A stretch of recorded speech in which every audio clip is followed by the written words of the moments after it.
పవన్ కళ్యాణ్ గారు భారతీయ జనతా పార్టీ ఎందుకు సైలెంట్గా ఉన్నారు సార్ దీనిపైన? ఎందుకు వాళ్ళు మాట్లాడట్లేదు అసలు? అంటే ప్రభుత్వంలో టీడీపీ ప్రభుత్వంగా నడుస్తుంది తప్ప, చంద్రబాబు నాయుడు గారు నారా లోకేష్ గారు కనపడుతున్నారు తప్ప, ప్రభుత్వంలో పవన్ కళ్యాణ్ కనిపించట్లేదు కదా కొద్ది రోజులుగా, డిజపేర్ అయిపోయారు ఈవెన్ క్యాబినెట్లో. అంటే ఒకటైతే ఒక రాజకీయ పార్టీగా మేము అభిప్రాయపడేది ఏంటంటే, ఏదో ప్యాకేజ్ ఉంది వాళ్ళ మధ్య, ఒక అండర్స్టాండింగ్ ఉంది. సో అండర్స్టాండింగ్లో వర్క్ చేస్తున్నారు. ఇప్పుడు ఒక పొలిటికల్ పార్టీ ఉండి 15 సంవత్సరాలు ఈయనే ముఖ్యమంత్రిగా ఉంటాడని ఆయన చెప్తున్నారంటే, so he has surrendered himself for what అనేది వాళ్ళ మధ్య జరిగింది. మరి అది బయటకు వస్తే తెలుస్తుంది. బట్ కనిపించేది, అపరెంట్గా కనిపించేది రాజకీయంగా కనుక మనం చూస్తే, so Janasena surrender to Telugu Desam completely, and they are trying to elevate them. So అందుకోసమే వీళ్ళు పనిచేస్తున్నారు, అందుకోసమే పార్టీ పెట్టారు, అందుకోసమే ప్రచారం చేశారు, అందుకోసమే నేను గోడగా నిలబడతాను, హామీలు నెరవేర్చడంలో నేను బాధ్యత తీసుకుంటాను, బికాజ్ జనం నమ్మట్లేదు కాబట్టి. సో ఏదో ఒక రకంగా ఒక జాకీగా ఉండి వాళ్ళని పైకెత్తాలనే పనిలోనే ఈ గౌరవ జనసేన అధ్యక్షుడు ఉన్నాడని నేను అనుకుంటున్నాను. కానీ మీరు సనాతనిగా ఇప్పుడు ఆయన చెప్పుకుంటున్నారు, కానీ గతంలో పవన్ కళ్యాణ్ గారు మాట్లాడిన ఒక వ్యాలిడ్ స్టేట్మెంట్ మీకు వినిపిస్తా. తనను తాను తగ్గించుకునేవాడు హెచ్చించబడును అని బైబిల్లో ఉంది, నేను దాన్ని ఫాలో అవుతాను అని రికార్డ్ చెప్పారు ఆయన. ఇప్పుడు ఆయన సనాతన అని మాట్లాడచ్చు. సో పవన్ కళ్యాణ్ ఆయన తగ్గించుకోవడం అనేది తెలుగుదేశం పార్టీకి సరెండర్ అవ్వడం ఎందుకు అవుద్ది? ఆయన పెంచుకున్నట్టు ఎందుకు కాదు? అది తనను తాను తగ్గించుకోవడం అంటే, ఇప్పుడు ఉన్నది లేనట్టుగా, లేనిది ఉన్నట్టుగా నేను ఇంత అంత అని మన సీఎం గారు చెప్తుంటారు కదా, నేను మొబైల్ ఫోన్ కనిపెట్టాను, మైక్రోసాఫ్ట్ తెచ్చానని, హైదరాబాద్ కట్టాను, అది హెచ్చించుకోవడం. అలా హెచ్చించుకునేవాడు తగ్గించబడతాడు, అతి ఉండకూడదు అని దాని అర్థం. సో అంటే లేని దాన్ని గొప్పగా చెప్పుకోవడం, నేనే ఏదైనా నేనే అంత అని హెచ్చించుకోవడం వల్ల నువ్వు దెబ్బతింటావు. బికాజ్ గర్వం సర్వనాశిని అన్నట్టుగా అది పనికిరాదు. సో హ్యూమిలిటీతో ఉండాలి, హంబుల్గా ఉండాలి. నువ్వు చేసిన పని ఏదైతే ఉందో అది ఖచ్చితంగా రిజల్ట్ ఇచ్చినప్పుడు those results will speak of your actions and your hard work. So అది ఆ కాంటెక్స్ట్. సో అలాగా మనం పని చేస్తే, ఇప్పుడు మేము ఎగ్జాంపుల్ ఆఫీసర్గా వర్క్ చేసాం అనుకోండి. సో ఇప్పుడు నేను కలెక్టర్గా వర్క్ చేసేటప్పుడు నా డ్యూటీస్ ఏంటనేది నేను చేయడానికి ఒక ప్రయత్నం చేస్తాం.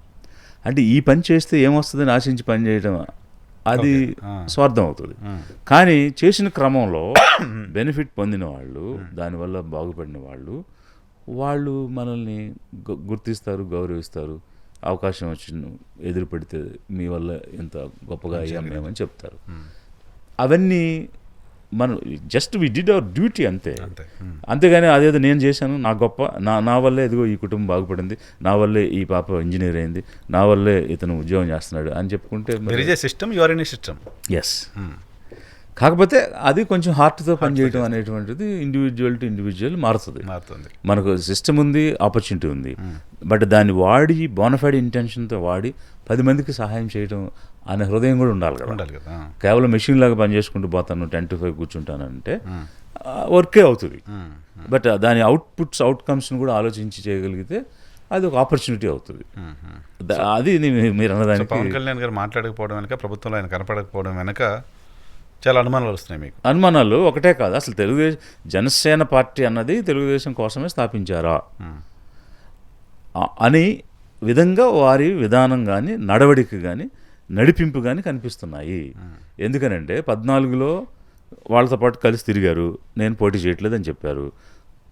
అంటే దేశ్ బచావో కాంగ్రెస్ హటావో సంథింగ్ ఏదో అట్లాంటి స్లోగన్స్ కూడా ఇచ్చారు. కాంగ్రెస్ ముక్తి భారత్ కూడా అనేటువంటి కూడా చెప్పారు.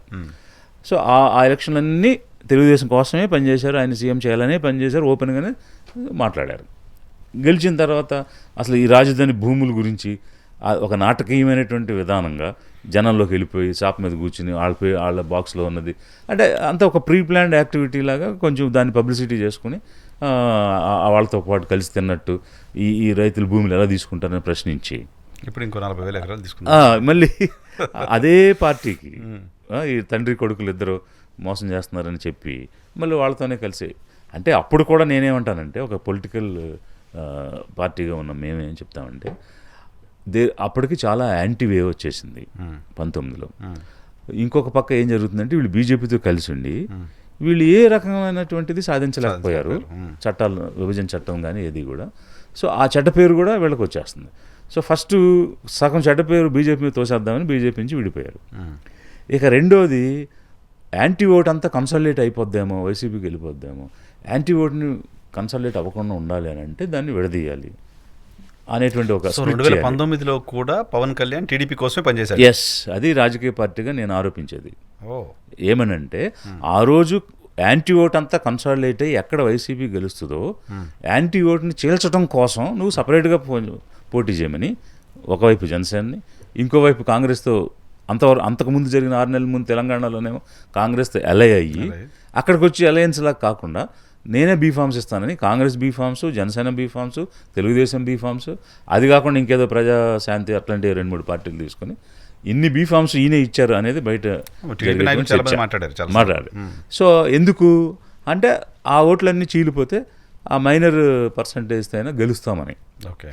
కాకపోతే ఇన్ని సంవత్సరాల ఎన్నికల అనుభవం ఉన్న వ్యక్తిగా ఆలోచించాల్సింది ఏంటంటే జనాలు జనరల్గా ఎలా ఆలోచిస్తారంటే ఇది వద్దు అనుకుంటే వద్దు అనుకున్నప్పుడు ఎవరికి వేయాలి అన్నది స్పష్టంగా ఉంటుంది వాళ్ళకి.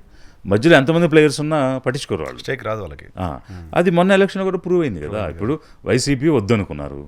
సో వద్దు అనుకున్నప్పుడు ఇంకొక ఓటు పక్కకి వేస్తే మళ్ళీ అది ఎక్కడ గెలుస్తుందో అని కదా అందరూ మూకమ్మడిగా ఇక్కడ కొట్టారు. లేకపోతే ఆ రకమైన మెజారిటీస్ కానీ ఆ రకమైనటువంటి సీట్స్ కానీ రావు. Rejection of election. Yes. So కొంచెం ఒక భయపడ్డారు. ఆ భయంలో ఇంకా మధ్యలో ఎవరిని కూడా చూసే పరిస్థితులకు లేరు.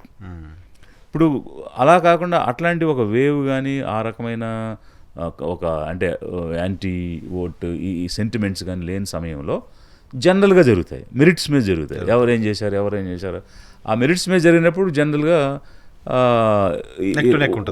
Land slide victories, one sided victories ఉండవు. సార్, ఫైనల్గా బ్యాలెట్ ద్వారా ఎన్నికలు జరిగే పరిస్థితి దేశంలో ఊహించగలమా? దానికోసం ఫైట్ జరగాల్సిన అవసరం ఉందా? ఫైట్ అయితే ఖచ్చితంగా చేయాలి. అది కోర్టు మీద కానీ సుప్రీంకోర్టు మీద కానీ ఆధారపడి వస్తుంది మనకి అనుకుంటే మాత్రం అది చెప్పలేం. కాబట్టి ఏదైనా ప్రజా పోరాటంతోనే అది సాధ్యమవుతుంది. ప్రజా పోరాటం అంతిమం, అంటే దాన్ని మించింది లేదు, అల్టిమేట్. సో కాబట్టి ఈ దేశంలో పోరాటం జరగాల్సిందే. బ్యాలెట్ పేపర్ కోసం తిరిగి పునరుద్ధరణ కోసం మనందరం అంటే పొలిటికల్ పార్టీస్ అని ప్రయత్నం చేయాల్సిందే. డెమోక్రటిక్ వాయిసెస్ కూడా పనిచేయాల్సిందే, ఎందుకంటే ప్రజాస్వామ్యాన్ని పరిరక్షించాలి కాబట్టి.